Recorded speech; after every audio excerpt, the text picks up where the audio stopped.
Good morning, everybody, and welcome to today's episode of Market Check brought to you by BB. There is no second best daily YouTube live stream to talk about markets. Welcome back, guys. Happy Tuesday. Hopefully, many of you tuning in for your second show of the week. If this is your first time, welcome to Market Check. We love to talk about markets, charts, and really just kind of everything that's going on in this very active world, we'll call it. But yeah, we are here on the eve of CPI.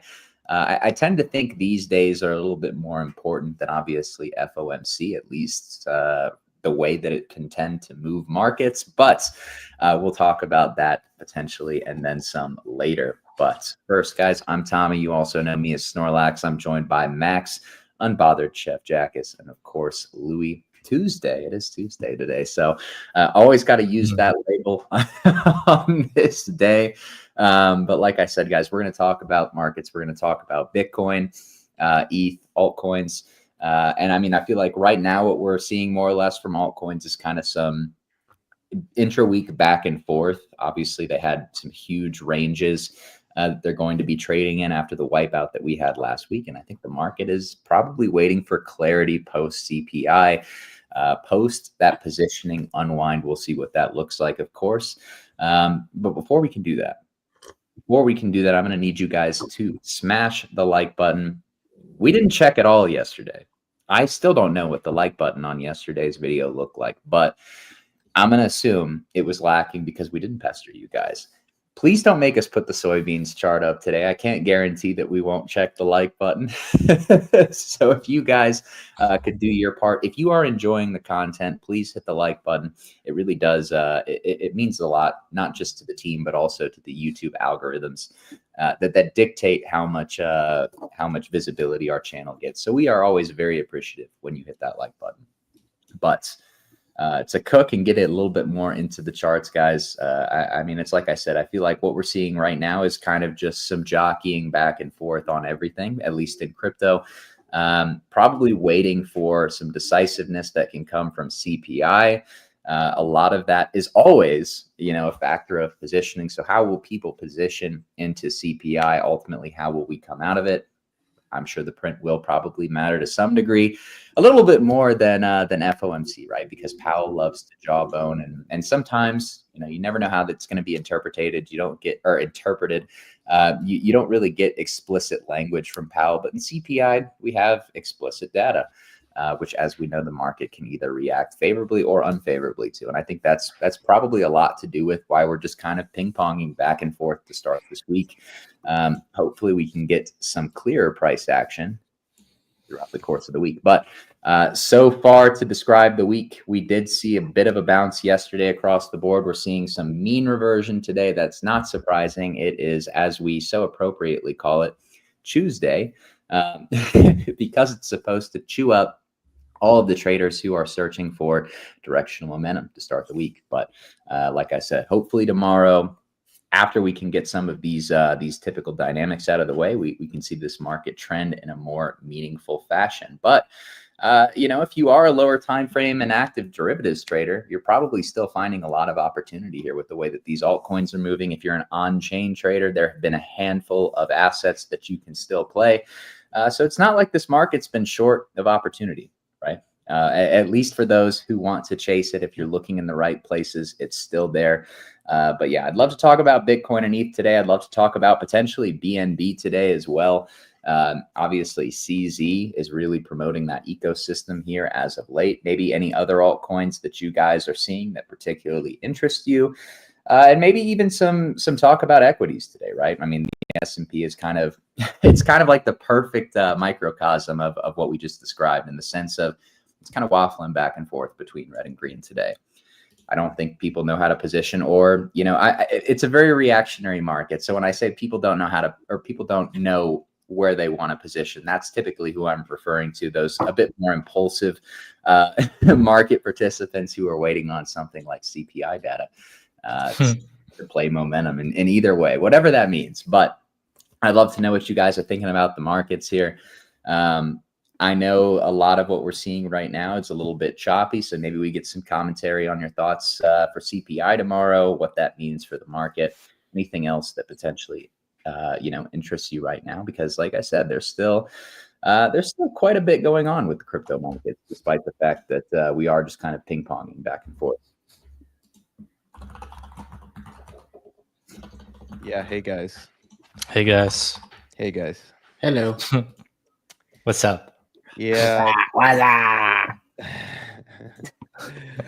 Just kind of another boring day in crypto. I mean, typically what you see after, and we've talked about this at length, but typically what you see after a nuke like we had on a weekend session last weekend, or I guess 2 weekends ago now, is the death of volatility in anything constructive, right? Every micro move up, we are so back.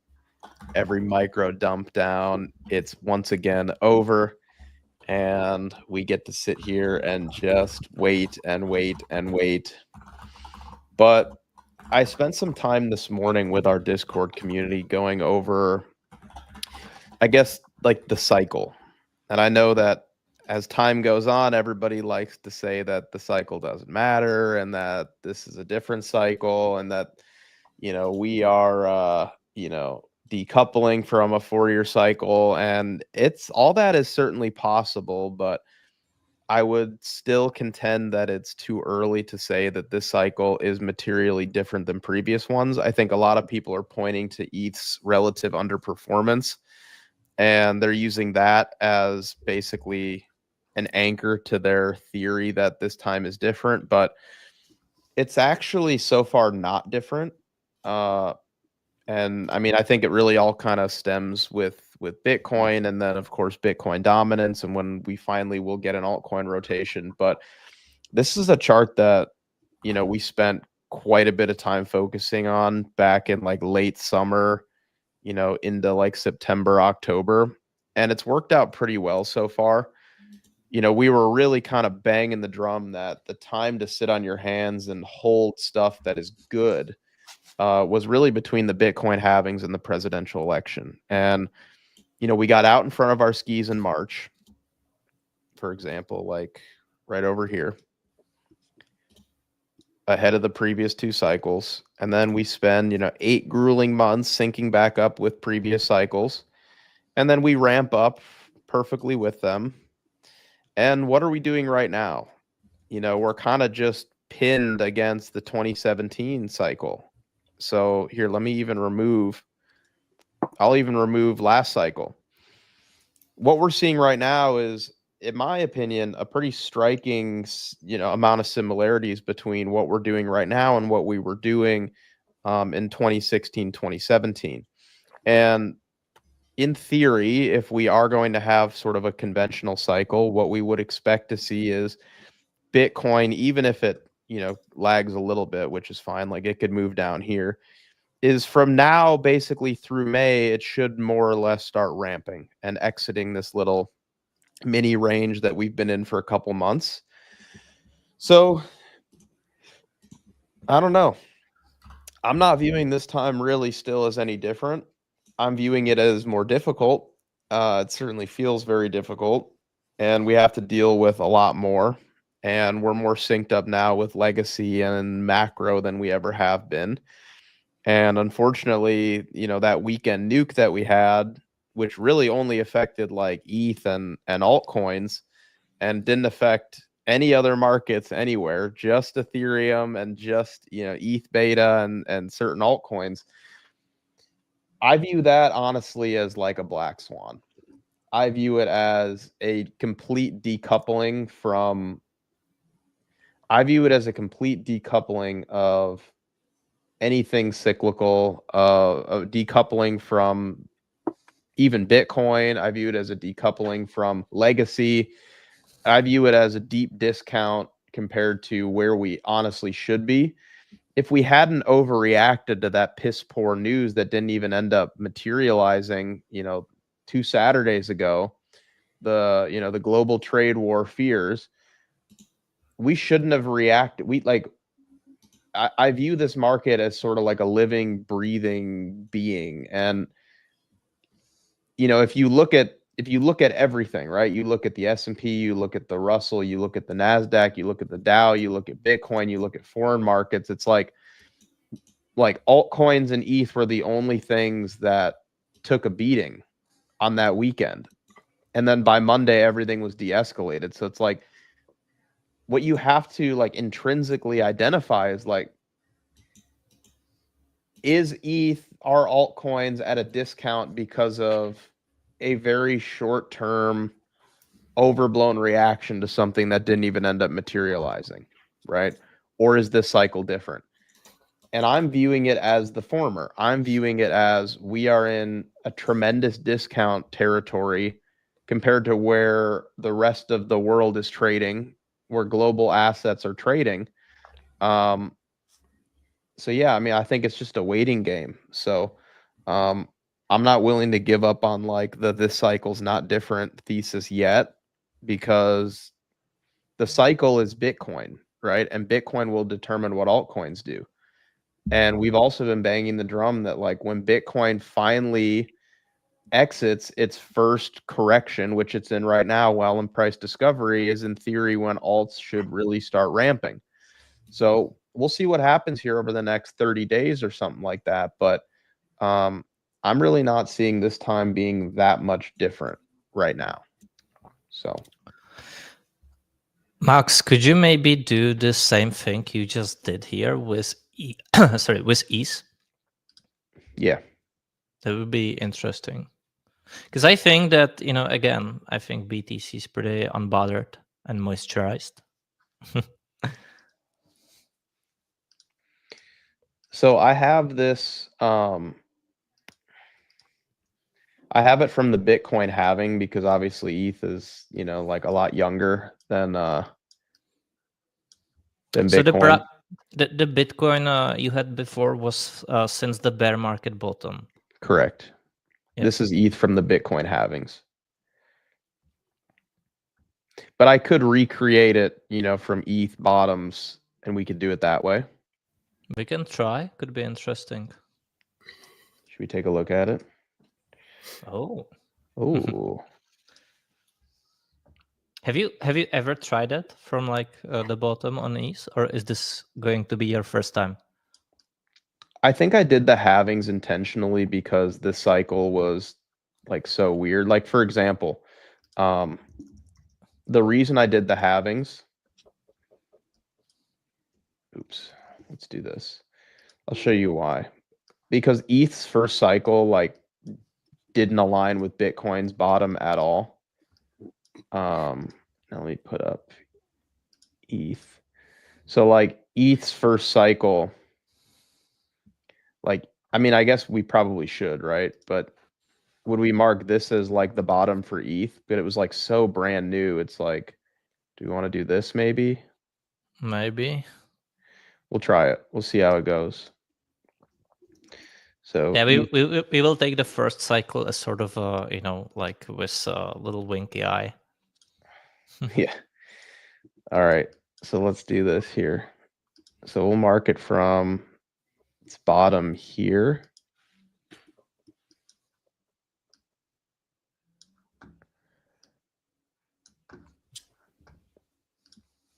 All right. So cycle 1. Some gems in the comments this morning. And then where was the bottom? Yeah, I read it too. Tell me, I know exactly what you mean. Do we want to mark this as the bottom? Our guy. So we kind of have to like manipulate it a little bit to line up with Bitcoin, because like it's the Bitcoin cycle, right?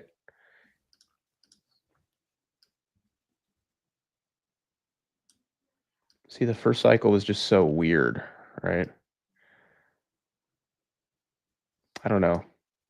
Maybe. And then we didn't bottom it. Then like, Bitcoin put in its bottom right here for the FTX low. So like, then would we want to start it here, for this cycle? Max, I have an idea. Maybe delete this may sound crazy, but I think it will work. Maybe you can delete the first cycle of ETH and actually put BTC there from a different chart. Oh, I see what you're talking about. So it would be, Because we will get the exact lengths, right? Because ETH was yeah, launched later on, so I think it would make sense. yeah, that's what. Yeah. So let's put up Bitcoin. Jerome Powell just said quantitative easing will return only when interest rates hit 0. Holy shit! That's not good. Did he really say that, or is that like I do not even No, know he what to did say believe that. these days? Well, that's what we tweeted. So I don't know. Okay. Better start cutting. I think he'll change that view. They always to do. some extent, but They always do. So are you saying, Jackus, like take this as the ETH first cycle? Exactly. Yeah. Just use it for ETH and the time purposes and so forth. So cycle 1.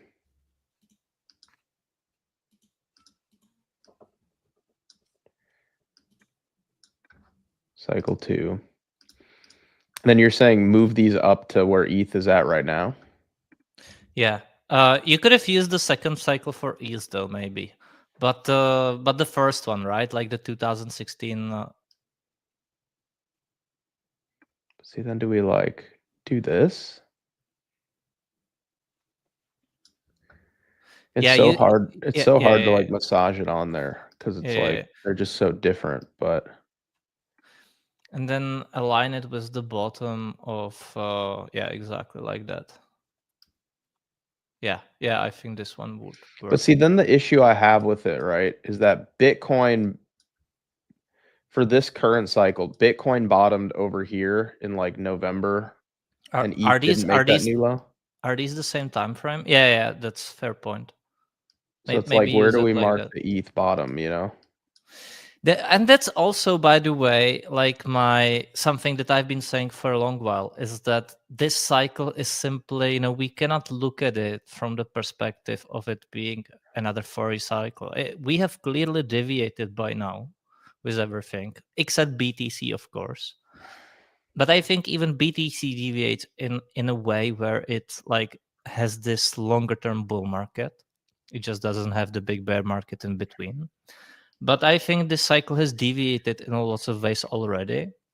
And what is instead of going to happen is that instead of like this big bear market everyone's expecting, we are getting a mid-cycle correction here, which is going to end rather sooner than most anticipate.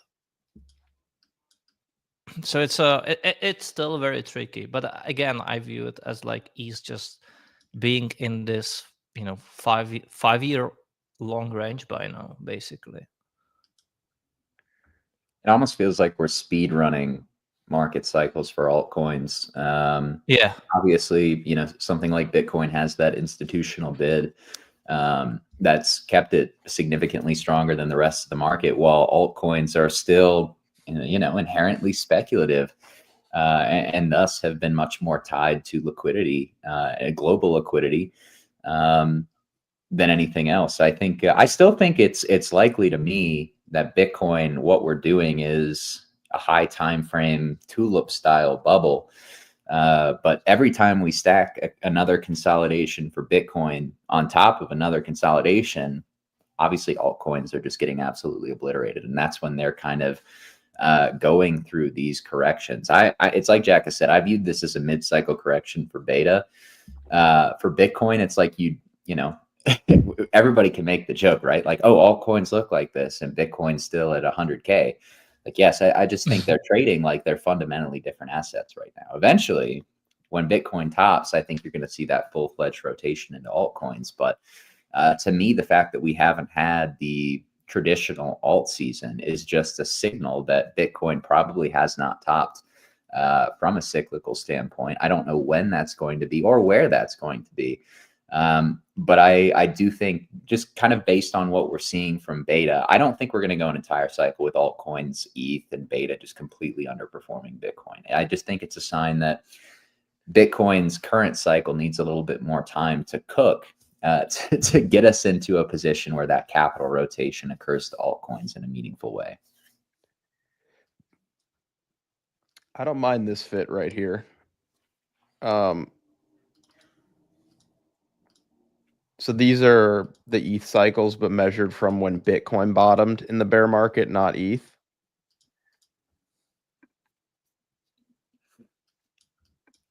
So I don't know. I mean,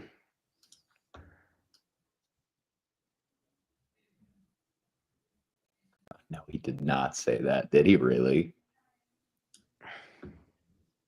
Oh my God. Are we about to have to look at the 10-year? Maybe this very bearish news is bullish. 2 + 2 = dolphin, right? Yeah, Well, I guess we I know just now what's going to cause that last stab up on the 10-year that we were potentially looking at. indeed. What is the 10-year doing? Yeah, it was a little perky this morning. But you know, I've been watching it pretty closely, and I think it's pretty due for, you know, a push up after basically it's kind of been on like straight down since middle of January. Not any real significant bounces on it. So yeah, I could definitely see a push up here, and I think that's perfect going into a CPI. Right, I like the fact that it's pushing up into a CPI. I think that's a setup for, you know, a dead cat pounce, put in a complacent shoulder, and, you know, hopefully, you know, we get good numbers and then it continues to roll over.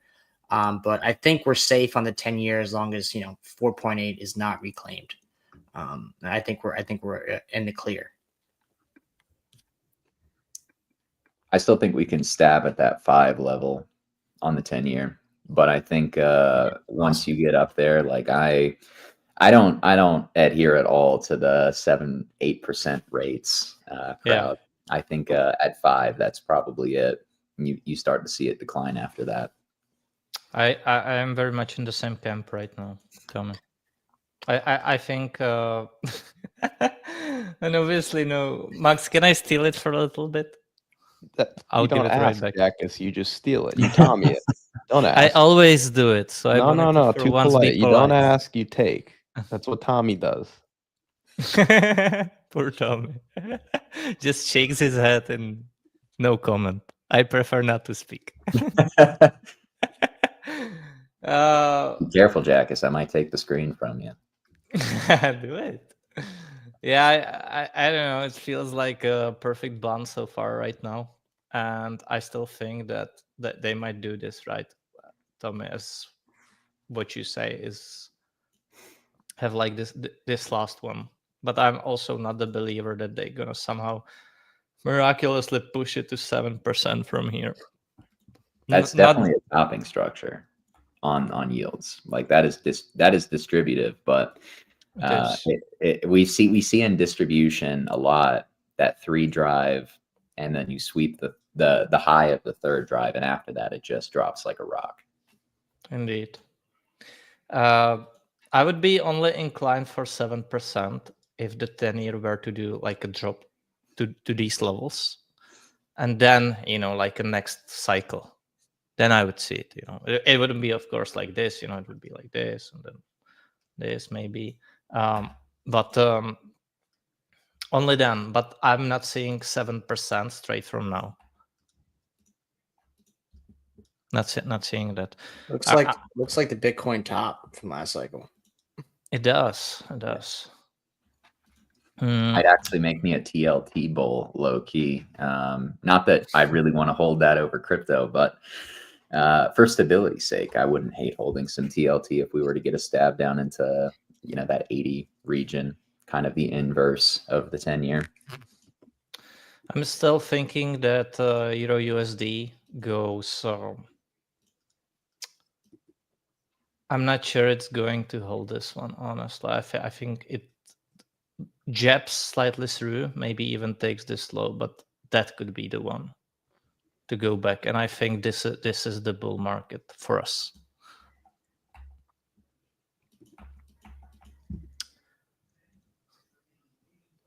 Anyways, Max. Oh, yeah. He's typing BTC bear market bottom. I don't know. I feel like maybe we are too.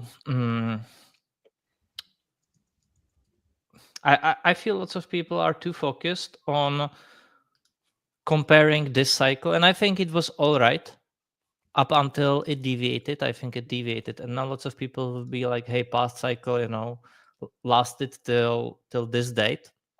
That means that we only have like, I don't know, fit whatever you want, like 5 months left, 6 months left, 7 months left, whatever. I could easily see this one again. I view it as a range has started in 2025, and I could see, we had very muted upside so far.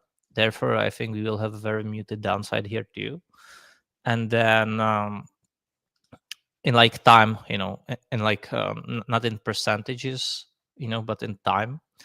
And I think then it can keep on going for a longer period. And I think lots of people by then will be like, hey, we should be topped by now based on the 4-year cycle. And I think it will keep on going through that time wise.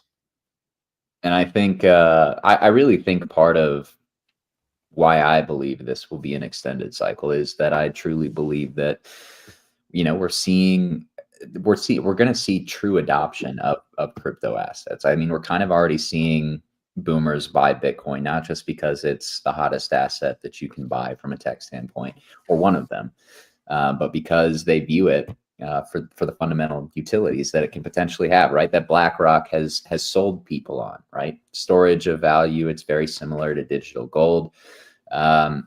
And you're seeing gold really pump right now, I think, because of fears that it's like you said repeatedly, Jack, is right. I mean, all these central banks are accumulating gold effectively because nobody trusts anybody else's collateral in the traditional banking system. I truly believe that eventually that will lead to massive amounts of capital entering crypto because it's going to feel less, I don't want to say like less safe in other markets, but I just think in general, people are going to increasingly want to own non-sovereign storages of value beyond just gold.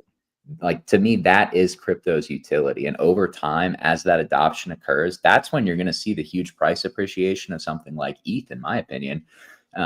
When you start to have all of this outside capital flocking into crypto to buy ETH because, it's a better storage of value than the dollar. It's not even about like speculating. I truly think it's, people are going to want to have their money in places that aren't explicitly United States equity markets or European equity markets. Indeed. One funny thing, though, is that I still think there is a big bull case for BTC alone. Yet, there is a big bull case for BTC, let alone the whole crypto, because you guys know that we are somewhat a Bitcoin country, Czech. With all the latest releases we had, like central bank that is looking to buy. We had the Bitcoin Los Bazen. We have lots of the world conferences here as well.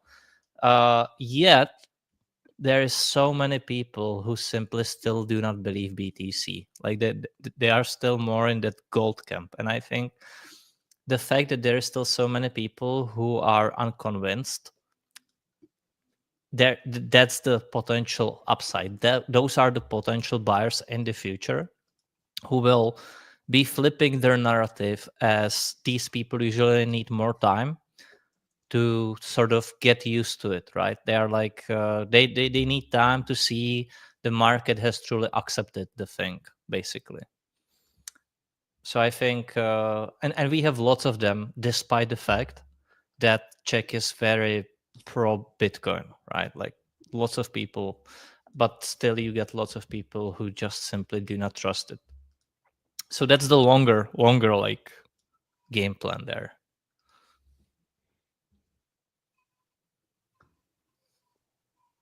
Well, it's a decade of commodities, isn't it, Jackus? I think that's what you've said. Commodities Indeed. are going to really outperform throughout the 2020s, largely because of all of this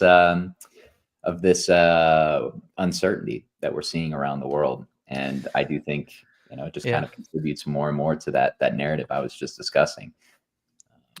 It's my take. The tough part, right, is that you like say that, but then you have like 1 month when things drop or do not move with that narrative, on the local time frame, and suddenly people forget everything. It's like it's over, or it doesn't play out or whatever. But we can see continuously that's what's getting played out. There is a rush for a global trade war, basically, where nations are trying to get their own resources, be self-dependent, not externally dependent. US is trying to make deals so that it can sell gas to Europe, so that Europe doesn't take it cheap.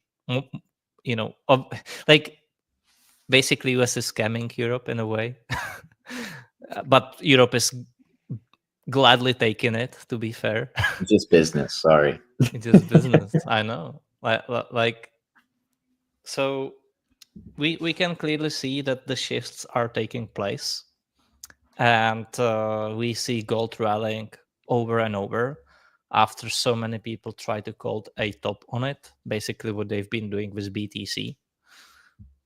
So I think it's definitely playing out, the decade of commodities, quite obviously, and I think it still will be playing for the next years. I think so too. I think there's going to be an increasing emphasis on owning hard assets over the next decade, right? Because, I mean, I don't know what I don't know how fiat will, like, I'm not going to be one of the hardcore Bitcoin maximalists that will tell you that fiat is literally destined to fail, because I don't know if I believe that that's actually the case. I think that's probably drastically overstating it, but, I do think, obviously, as confidence in fiat currency kind of deteriorates, whatever the cause of that might be, you're going to see people want to own assets that they feel are tangible, or at the very least, if they're not tangible, that they feel like can hold value over time against fiat. The thing with fiat is that it's a good longer term goal, but you wouldn't want to see fiat collapsing in day one anyway, because that would just cause so much trouble everywhere. You just do not want to see it. The best case is that there is a very slow, gradual transition in that regard. Yeah. Someone's trolling Jakis. Do you think soybeans can outperform ETH in 2025? Seems like anything can. You know what's not outperforming ETH though? The like button. Oh. You guys need to get the like button up. Everyone's See, too busy. We used to incorporate all these really clever ways to get people to smash the like button on Market Check. I feel like we've gotten away from that a little bit. I'd like to bring that back. That energy back. They'd rather come on the show, take the time out of the day to watch it, just to come on and just talk shit on the internet. They're hating on me again, bro. That's all right. I love it. I'm loving this. When the chat gets like this, that's how, Listen, Max, when the market is up again, they will not be back to apologize. But when there is the first dip and the prices are still, hundreds of % higher, they'll be there and tell you that you told them it's bullish at the top. Yeah, probably. One thing to note about this chart, Max, we've also had another time where a point in time between this cycle and last cycle where price deviated like we're seeing now, which is the COVID drop. I don't think that this cycle is different. Last cycle, we had that COVID drop right around that time. And during that time, this cycle, ETH was going up, right? So you can compare that similar to what we're seeing now. And regardless, I mean, we should inherently expect diminished returns. So just because it's falling here, right, it can't track it one-to-one. It's going to be following it. And, it's not going to go up as high. And it's not going to give you that same return as it did last cycle. So although it's going down, right, or trending down to sideways, that would kind of align with the diminished return. Because if it followed everything 1-to-1, we'd have the same return over and over and over again, and that's just not possible. So just 2 points there where we've seen this before, and we also should expect diminishing returns, and the market's going to make up for lost time as it does, right? That or it's cooked. It's one or the other, right? And I think we'll know that soon. But yeah, right now for ETH, as far as cycle timing is concerned, yeah, we're definitely falling behind of what we've seen before. But like you were saying, Louis, like look at it in March how far ahead we were That's what I'm of the saying. previous cycle. And yeah, and then March, We're seeing the opposite now. and You know then what we I mean? see us completely like, buoy back down. And I have a feeling we're gonna do this. Yeah, that makes sense, right? And then High they're time gonna, frame, that and makes then sense. yeah, and then they're gonna cope, and it is what it is. Yeah. I mean, if we were just going up vertically here, we'd be following the exact same cycle, and just not really. I mean, although that's what we've seen, right? But big money's here, right? And they're gonna do what they do, and that's, I think, is having a huge effect on the crypto market. We saw it with Bitcoin, right? Bitcoin deviated from its normal cycle. Bitcoin hit fresh all-time highs faster than it ever did in 12, 14 years, right? But then the cycle kind of, instead of making up for lost time, it kind of, elongated and slowed down to kind of match up with that cycle again. And I think Bitcoin is definitely way more cyclical than ETH, right? It's just built into the code in a way with the halvings and stuff. But again, this isn't the first time we've seen a deviation from the previous cycle. We've seen it on Bitcoin before. We saw it. Obviously, the COVID event was a black swan. COVID was, ETH was tanking at that time, 2020. ETH was pumping this time, during this cycle. And we'll see. And worst comes to worst, like Tommy said, we just get elongated cycle. I'm fine with that, right? Like, I'm okay with that. I'm not going anywhere. I'm here for the long haul. So if it's a longer term grind higher, fine with me. I'm not in a rush. Everyone's in a rush to get rich, right? Everyone's in a rush to get rich. And that's why most don't make it, right? They drive themselves crazy when, like, if you just play the long game, deal with the toughness of what markets are, especially in this environment, which has been extremely tough for ETH and altcoins, you'll be okay looking back, as long as something fundamentally is not broken, right? And I think, again, like I said before, I think we're going to find out soon over the next month or two whether or not, this is just a slight deviation before playing a catch up, or something's fundamentally wrong. But we don't have the information at the moment for either of those scenarios. So we're in wait and see. And we kind of just got to wait and see. That's really what it comes down to. So. Yeah. I mean, for me, it's like worst case, we just keep doing what we've been doing. Yeah. Right. Like I like being a part of the game. At the end of the day, if I have to outlast people in order to win, how's it any different than what that's one of the biggest in my opinion, like one of the biggest edges I think in the markets is being able to outlast other market participants or majority of the market participants.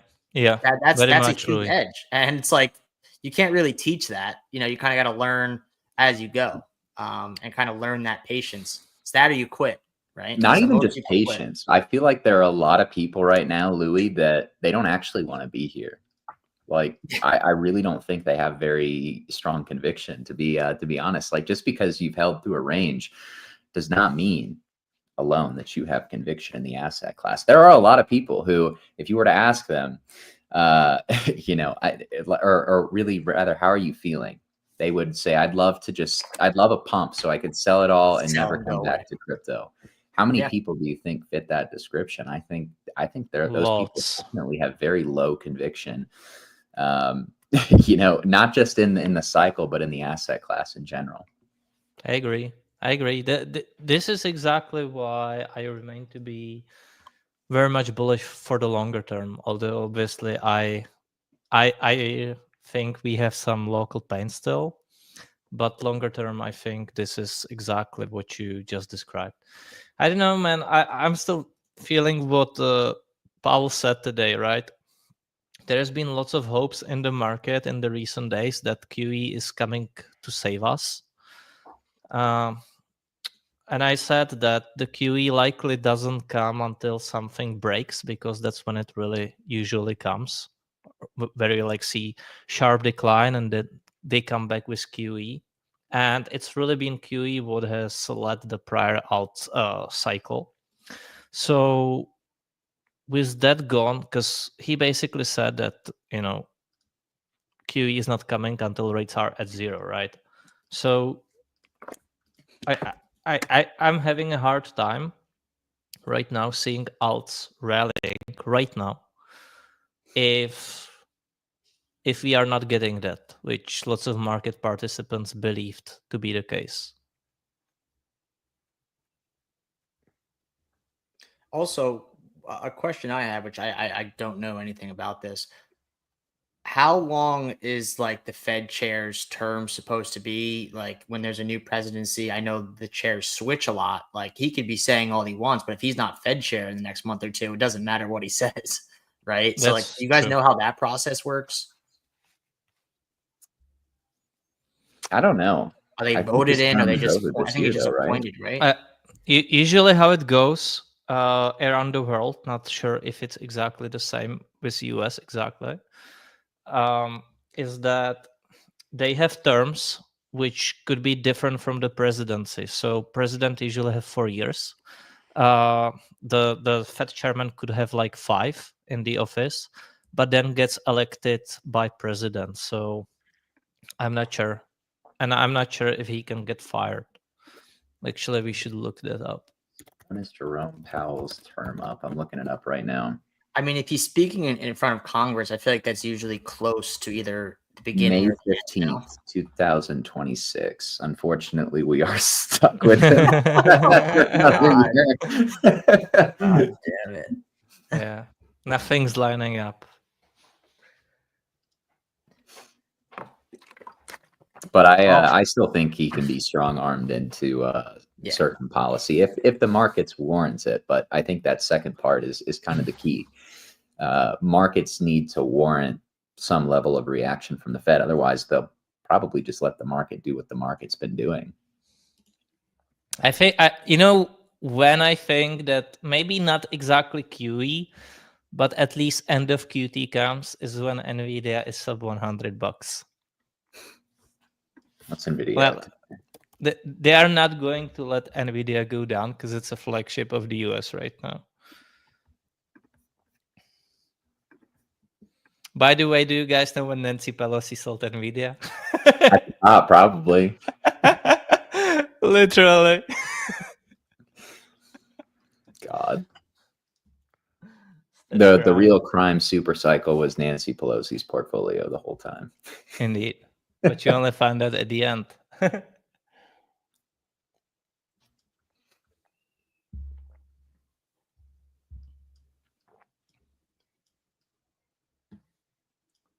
I could still see something like that play out.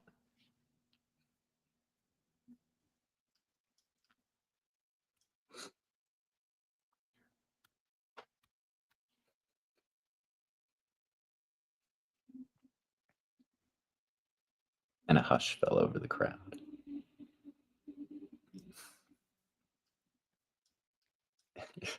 Jackus, did you see this question? Who's going to tell him?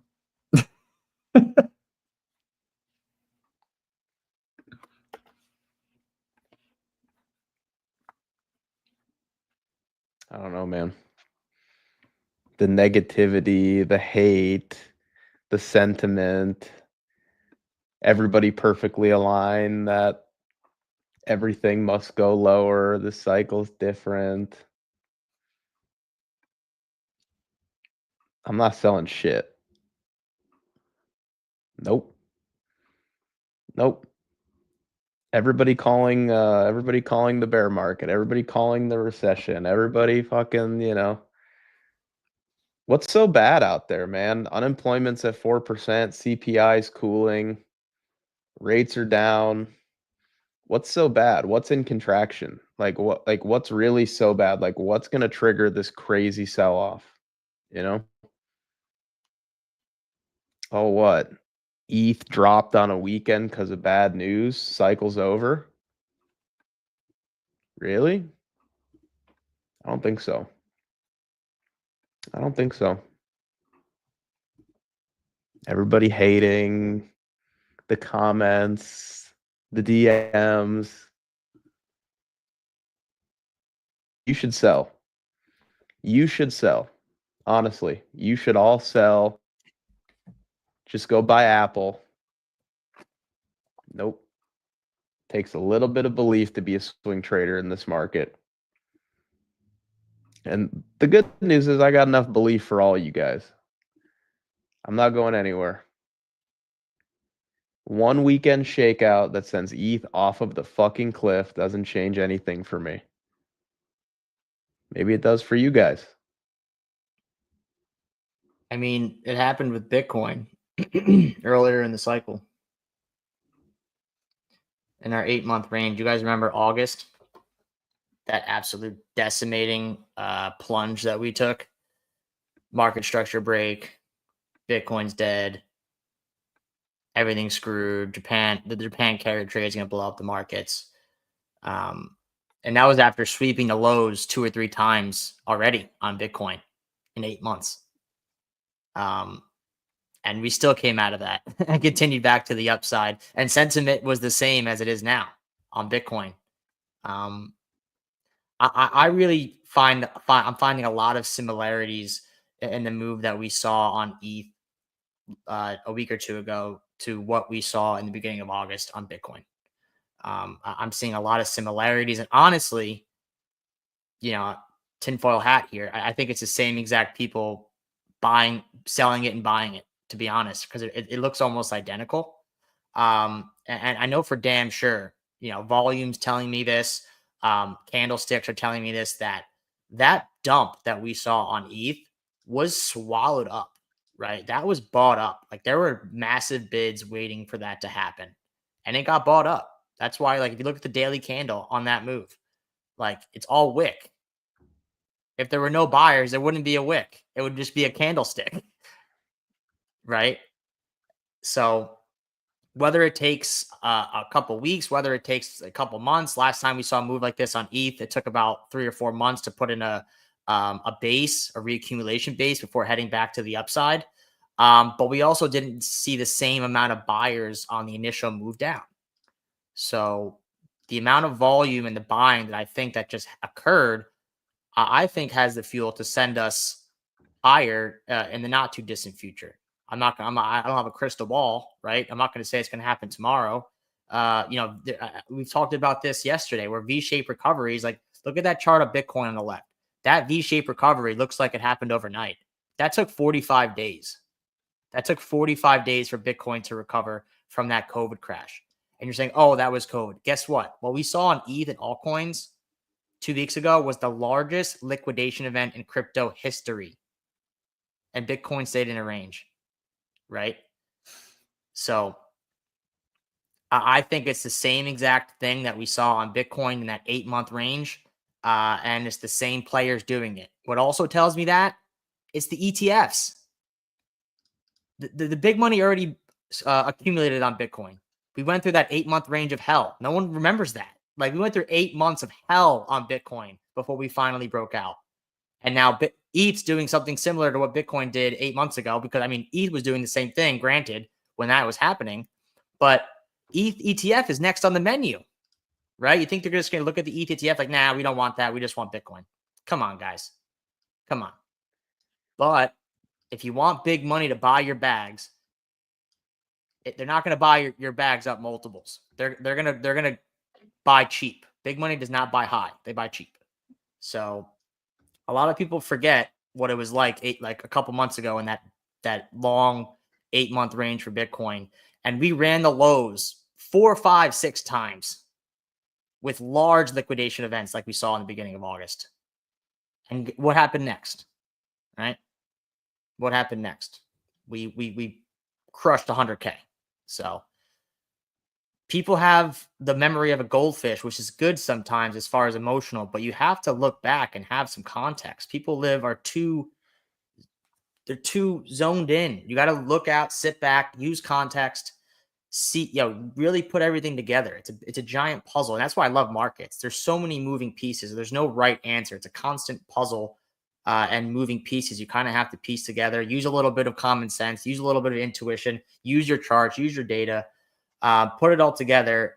And you can end up being successful. But I don't know. I'm not really like, did it suck? Yeah, of course. But I'm just, it's not the time to count it out just yet, for sure. I do think that tomorrow's CPI print actually has a certain level of importance, at least from a positioning standpoint. I don't know what the CPI print is going to be. I just know if people are hedging going into it, it's a positive CPI print, there's always the ability for this market to squeeze higher. I think, I don't know if I'm in the camp that would squeeze us to new highs, but I do think at the very least, you're going to be challenging some of these overhead levels of supply again, and hopefully reclaim them. But with that said, I also think, it just as it swings the other direction, I think CPI is important from that perspective as well. If it's a bad CPI print, the market obviously would not be responding very well to that. So for that reason, I think it is actually worth getting up for CPI tomorrow morning, versus most of the time I would say it's probably not. Given where at least crypto is trading, I think CPI will have a certain level of importance. If we get one more cool CPI reading, I feel like there's no reason for them not to start to admit that inflation is cooling, right? That would probably be the third or fourth CPI in a row that's not rising. It's either staying the same or dropping. Like, how many data points would they actually need? I think if we get another cool one, there's no more, we have to wait on data to see. It's like, okay, you've had 3-4 data points at this point. The proof's in the pudding.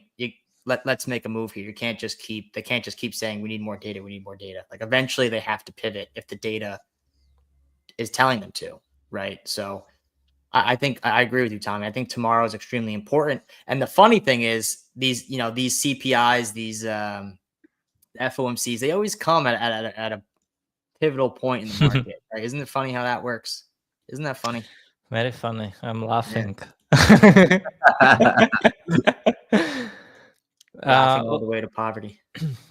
CPI has been, it's quite obviously, in a downtrend since 2022. And yes, it's been rising. Listen, it's been rising since September. And we are likely to get basically an even print, likely. In my opinion, it doesn't matter if it's 2.9, if it's 3 or 2.9. Some people will try to make lots of noise, whether that number is 1 decimal point higher or lower. I do not think it matters that much, unless we would get like 2.5, which we are not getting, or like 3.5, which we are not getting. So I think what they are waiting for is really for this to like trade consecutively below 2% for like 3-4 months, and then maybe is like the real time.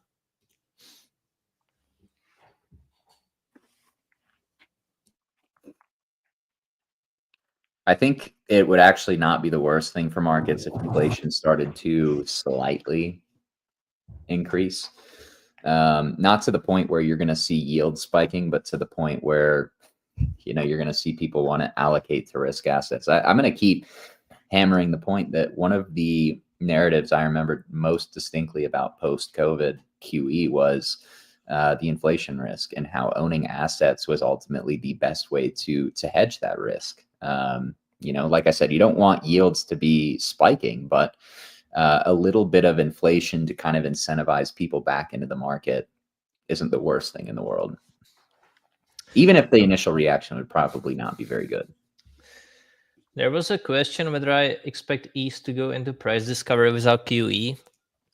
I can see that scenario for sure. I think if IWM were to break all-time highs, I think ETH would as well.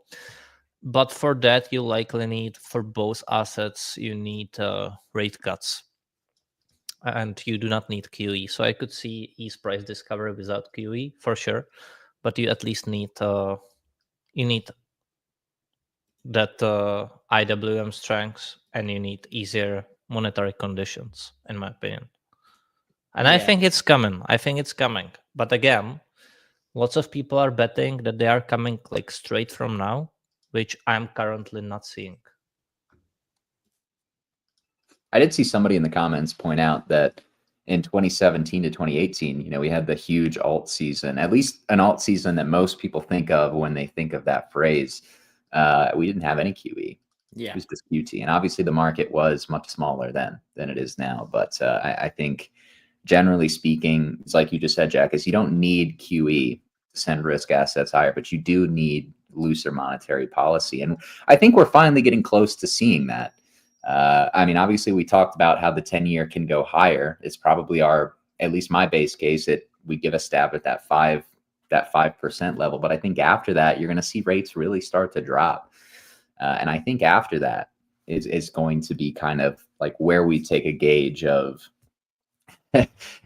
whether or not we need QE or not. But I tend to think that a lot of these catalysts that we've been seeing for crypto creep in over the last few weeks, they're not really immediate term catalysts, but they will be long-term catalysts that will benefit from some of these looser monetary policies, specifically some of the things regarding banks holding digital assets, right? They're going to have lower capital and lower collateral requirements necessary to be able to, hold crypto, participate in crypto.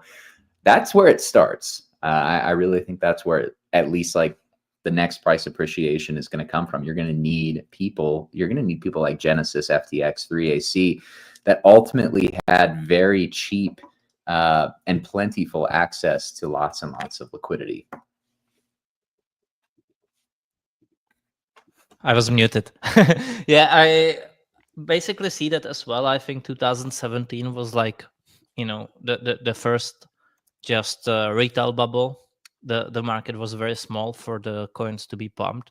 I think the last one was based on QE, but I think this next one is based on actual adoption and lots of these banks and institutions actually buying it. I do not think that retail has enough power in that capital to pump so many diluted tokens.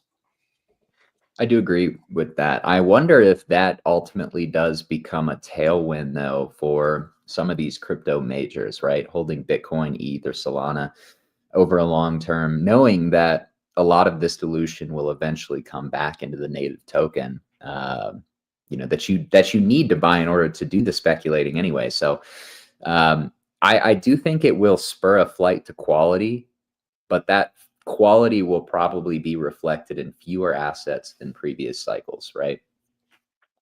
Yeah. The market, like everyone talks about the dilution, so many tokens. The market will take care of that over time. Like there's eventually going to be a point where once real crypto regulation comes in, you're not going to be able to launch a token overnight, right? And just be like, oh, I just launched a token. Here's an asset. Like, buy my bags. I'm going to dump on you. Like, that's not going to be a thing anymore.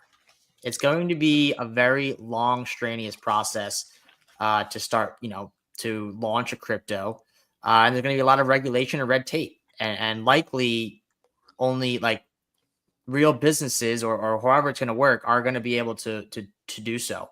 So that's one thing that we have on the horizon, which will limit the amount of tokens. Secondly, all the crap's going to go to zero anyways. And that's what I mean by the market is going to do that, right? The market's going to, eventually people are going to be like, okay, like these little low cap memes, which are, some are good, right? But people eventually get burned enough times. You're like, okay, like this is not worth it. And it is kind of that flight of quality. We're like, okay, well, look at XRP, look at, Sol, they're down, but they're only down 20% off the highs. Like that's not that bad. But like the meme coin I bought last week is down 90 to 95%. Like, and that's that escape to quality. So the market will wean out, the garbage. And eventually, yeah, they might be tokens, but no one's going to be buying them. They're all going to be dead. So the market will work this massive dilution out. And that's the beauty of free markets, right? Like, yeah, there can be times where things are weird, don't make sense, or sporadic, and it's bumpy along the way. But over time, like a free, fair market, will eradicate a lot of this stuff. And then once you bring that regulation in, the walled garden is put up, right? And then we're only going to have a certain amount of alt to choose from at some point in time. So I'm a big believer in that. And I think this will ultimately work itself out through both of those ways. And then you kind of just every now and again, you'll get a new token, but it's going to be, a large company. There's going to be a use case for it. They had to go do strenuous regulation, become registered, do this, do that, whatever type of regulation they want to put in. And that will wean out a lot of the garbage that we've been seeing. Because right now we're still in the wild, wild west. But, come 2-3 years from now, it's not going to be that way. I think the token dilation we saw this cycle is actually the best thing longer term, because with it's, the free market will solve itself and people will simply not believe those anymore. And so it's a pain right now, but longer term it can only be good, I mean, it's it's exactly like the sort of behavior that turns people into Bitcoin maximalists, right? Indeed. I think in the same way they're going to become maximalists for tokens that have a little bit, that are a little bit better at holding value. And, I think the best way to kind of play that going forward, obviously, is, try not to own the assets that are being overly diluted, but really, find the assets that have been consistently appreciating and accruing value since the 2022 bear market lows, right? Because they've almost survived. Like we're considering this one cycle since 2022, but it's almost like some of these coins have survived multiple different cycles within one. So I think finding those assets is that's clearly what the market has consistently bid and shown a demand for, even in very different and increasingly uncertain conditions for altcoins. So, yeah, and I think it was Louis that said something about, or maybe it wasn't. It was somebody in the comments that mentioned, casinos make a lot of money, and a lot to do with speculators, that dilution. Ultimately, the biggest winners are going to be the people who are providing the shovels for people to go chase the gold. So I think owning the casino, if you can find ways to own the casino, is probably a great way to approach this upcoming market cycle that ultimately will reward, I think, the products that are consistently accruing value and rewarding their holder base. That is a Hyperliquid shill. I like it. And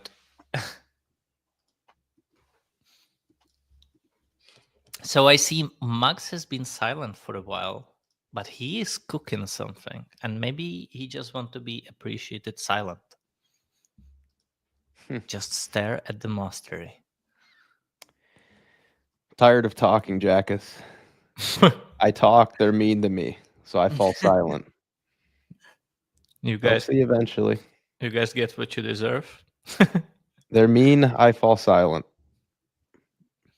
I got nothing to say. What's that on the bottom there? I'm not saying. I fall silent. It's random shitcoin. Are we hunger striking?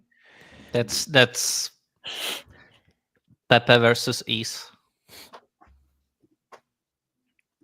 isn't it? Might be. I'm not talking. I'm not sure. Could be. Good chance. It's yeah, man. It's Pepe ETH and then the ETH CME chart. Yeah, I mean, something I'm noticing today is like I've kind of said this jokingly, but there's some truth to it, where Pepe actually trades a lot cleaner than ETH. Yes, it's certainly more volatile, but it's actually been a little bit predictive in certain moves for ETH, maybe signaling a front running of like on-chain ETH liquidity returning. I mean, a prime example of that would be, and again, this is Pepe ETH down below, but a prime example of that is, here's Pepe ETH down below. So this chart moves up, Pepe's outperforming ETH. When it moves down, ETH's outperforming Pepe. Here's just ETH on the CME chart. You can see over here when ETH was in this, giant range over here, what you actually saw at that same time was Pepe ETH was moving up aggressively. right? So I'm not suggesting we're going to get a move like this immediately. But what I am suggesting is like, well, today, I mean, you're seeing Pepe up 3.5% while ETH is chopping bullshit, doing nothing. And I'm looking at this Pepe ETH pair, and it came back, perfect tag of demand. Despite ETH being kind of weak here, I think at minimum you could see the Pepe ETH pair kind of come up and do its own little range like it did, over here last time ETH nuked, which, is potentially a sign of a recovery coming at some point soon. But I'd be looking for Pepe ETH maybe somewhere up in here. If ETH can take another stab at the CME gap, which I don't think is unrealistic. Typically, you'll stab at it a couple times before eventually chewing through it. But yeah, just kind of observing, the premier ETH signal and ETH beta of this cycle, and what it's implied for future moves. So this Pepe ETH pair looks floored to me, like generally floored. But of course we recognize that like the big moves, this kind of move comes when ETH breaks out of the range, right? The big moves that we're looking to capture happen when, look, ETH went vertical, and then, look what happened to Pepe, went up 10x, right? This is Pepe ETH, but this is the kind of, we're looking for the breakaway kind of move, right? And that happens when ETH, eventually recovers. But in the meantime, I don't think that there's zero signal in recognizing that, hey, like the most popular ETH token being Pepe, is actually trying to hold somewhat decent against its ETH pair, at least super locally here. So, I would say if ETH, especially tomorrow, we talked about, maybe CPI being a short-term catalyst to retest some overhead supply or something like that. I think maybe Tommy said that. I can't remember. It wouldn't surprise me to see ETH kind of try to run back into the CME gap, at least just get close to it or, tag it a little bit and see a little bit of a relief move out of Pepe here. Looking at the Pepe ETH pair, it wouldn't surprise me to see, these highs on the pair get run. So just kind of looking for something like this maybe, and then more ranging. So just some thoughts. Yeah, Pepe's the biggest, there was a comment from Gibran saying any concerns with Binance selling all ETH reserves, and I had to laugh because just today I read a tweet from CZ when he said, "Those who can't hold won't make it," and then I read Binance selling ETH reserves. Yeah, I think it's not 100% correct what that post that's going around. With CZ or with Binance selling? With ETH? Binance, probably. Okay. Yeah, probably not. I mean, someone someone was selling. So people just want to blame Wintermute and Binance for manipulating the market when that's not really what's happening. But what were you saying, Louis? Sorry for cutting you off. No, that was it. It's just easy to blame Binance and Wintermute, right, for things that you otherwise can't really explain. I think a lot of people have an absolutely brutal misunderstanding of what market makers actually do, and it's kind of funny to just like see all the theories online and like all the trading strategies like around like market makers. It's like marketing is what it is. Like there's no doubt that like market makers play a big role in like this market, but they're not moving price up and down like that. Not at all. Like that's super illegal. And we actually just saw a bunch of market makers basically get slapped with I don't know, like litigation from the feds over doing just that. Like they like so that means, but that means they are doing that. So you have to say so. They are doing it was some, right? It was some, most of the smaller ones, but like Wintermute is not like manipulating the market up or down. Like that's not what they do. Like not at all.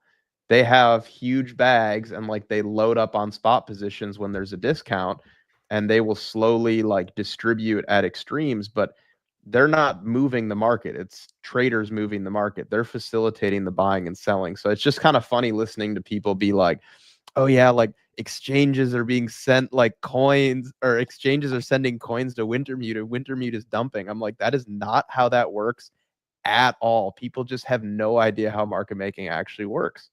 They're just assuming they're like these predators. Like, who's doing this is these giant, like, they're these giant individuals, like whales. It's not market. It's not registered, multi-deca-billion-dollar, crypto market making firms that are manipulating the market.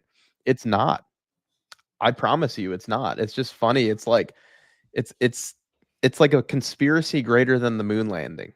They just don't know anything about market making at all.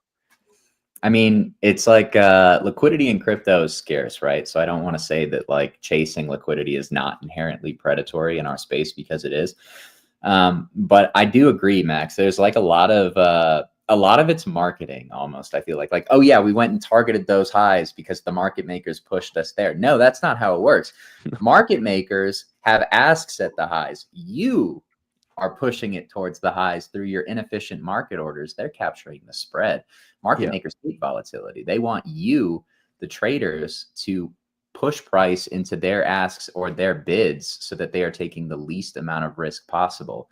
They're not going to be pushing price into the highs so they can liquidate you, or into the bids so they can liquidate you. That's just not how it works. But whatever sounds the most exciting. Always. Guys, no, I am not a market maker, and no, I am not dumping on you, and no, I'm not selling Andy. Fucking schizo comments over here. God, you guys are just something else. Comment/question on that, Tommy. So like on the lower time frame, I think they do have some sort of influence, but like when there is no bid or ask, right? I think that's when they have to swing the market one way or the other to bring it to liquidity in a way. Like, what if there's no bid or ask? Like you said, like we're in a super, not everything's super liquid in crypto.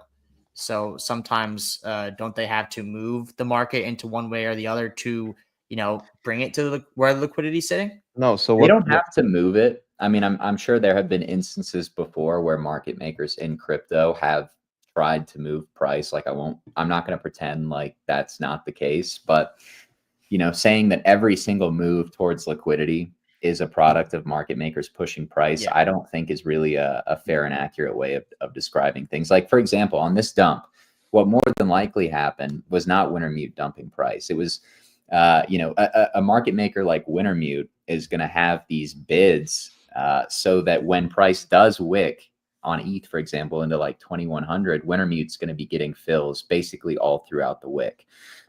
And levels of risk are more or less going to be assessed by where those fills or where those bids got filled. And eventually, they'll close them out into asks, but they're not looking for, they're not really trying to manipulate price into X region or Y region for some specific goal, because to do that, you have to take risk. You have to take directional risk, and market makers do not like to take directional risk. They really, that's really why market makers avoid volatility. Like what you said, when there's that much volatility, market makers will step out, because in order to take a position with that much volatility up and down, often involves more risk than they're willing to take on. What they'll do is they can beef up the ask and they can beef up the bid, but it's just rebalancing tether versus coin is all that it is. Yeah. That's literally all that it is. They're not doing anything, like nothing. But there is usually the truth is somewhere in the middle. And so like you have these people who just believe that it's everything, is fair and nobody has evil intentions, and it's just, people exchanging. So that's not really the case. At the same time, and I think the first way started with ICT and his cult, around him, with like that everything is manipulated. That's like the vice versa of the take. And the truth is usually somewhere in the middle, where you have part of the market which is, truly people exchanging, it's truly emotions visually represented on the chart. At the same time, you have some portion of indeed market makers manipulating the price to some degree, and other institutions and players too. So it's like a combination of all, and that's what makes the market. So saying that the market isn't manipulated to some degree would be wrong, but saying that every move is manipulated would be wrong too. Usually always somewhere. Exactly. I think it really, I think part of the problem is that we kind of group, for example, like Wintermute, we group them all under one umbrella, when in reality, Wintermute has a market making business. They also have a trading desk. So they're kind of two separate entities under the same umbrella. They have very different incentives and very different ways that they can potentially act in the market. Now, can you debate the legality of having a trading desk and a market making firm? Yes, you can. And Alameda FTX is obviously the most obvious example that we've had of that. But they are technically two separate entities. Like Wintermute's market making desk is going to be doing something completely different than how Wintermute the fund is managing, and then obviously how Wintermute trading desk is probably trading. End quote. End show. Yeah. That's probably a good spot to wrap it up. Hopefully we could provide a little bit of clarity to the whole market making discussion. I think Jackus says it best. The truth is almost always somewhere in the middle, right? There are definitely actors and parties that will manipulate the market in crypto, but you can't blame every move on the market makers either, because then you are kind of fundamentally misrepresenting what market makers actually do. But happy we could provide that clarity. If you guys enjoyed the show today, you're interested in hearing more from the team, we do have a few ways that you can potentially do that. Obviously, starting with our premium Discord, guys. Come hear from the team for 4 or 5 hours of calls every single day. We provide our intimate thoughts on the market as things are occurring, and of course, also post our positioning at times as well. So come check out the Discord, guys. That is your go-to source of alpha for this cycle. Hear from all of the analysts at BB and how we are currently viewing the market. Of course, as well, we also have packaged this together with your go-to tool for the cycle, which is the BB terminal. Whether or not you are a lower time frame active trader, after all, the last few weeks have been pretty awesome to be an active trader trading off of open interest, derivatives, and all of that good stuff. Check out the BB terminal. I promise you will get huge utility out of it, as well as if you are a long-term investor looking to make data-driven decisions in order to help construct your portfolio and your long-term thesis.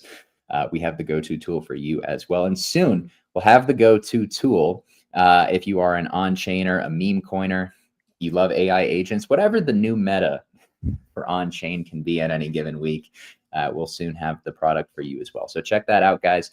We did package these things together for you so you can get both potentially at discounted rates. Which brings me to BB Academy, guys. If you're looking to hone your educational base or even reach trading level mastery, come check out our course. Hear from the entire BB team, how we approach the market, how we analyze the market, and ultimately how we trade. So check that out as well. Lastly, maybe this volatility has been too much to stomach. Maybe picking winners has been very difficult. After all, and I say this every day, but like both those things have been much more difficult than I think most people give them credence. You have the option to allow BB to manage money for you guys. That is BB Wealth Management. We are an SEC registered hedge fund that looks to capture the asymmetric history of upside returns in the asset class, while of course also managing the downside risk posed in any financial market. So if anything that I just said over the last 2 minutes resonates with you, check out the description below this video. We have it all linked. But yeah, we hope that you guys enjoyed the show.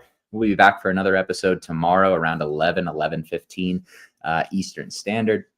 And a reminder that we are live Monday through Friday whenever the New York Stock Exchange is open. Of course, last but certainly not least, don't forget about Market Talk, hosted by King Wabi through the Because Bitcoin X account, as well as his own personal account. So make sure to stay following and subscribe to both of those accounts so you can be notified not just when we schedule those spaces, but of course also when we go live. But that concludes today's show. Like I said, I hope that you all enjoyed it. We really didn't check the like button, or at least I haven't checked it since mid-show. I'm gonna trust that you guys did the needful. But we're going to bring our A game for you tomorrow. CPI, we've got macro stuff all throughout the week. But as always, we're very appreciative when you tune in. And of course, hit the like button. But thanks again, as always, guys. We'll be back tomorrow. As always, stay safe.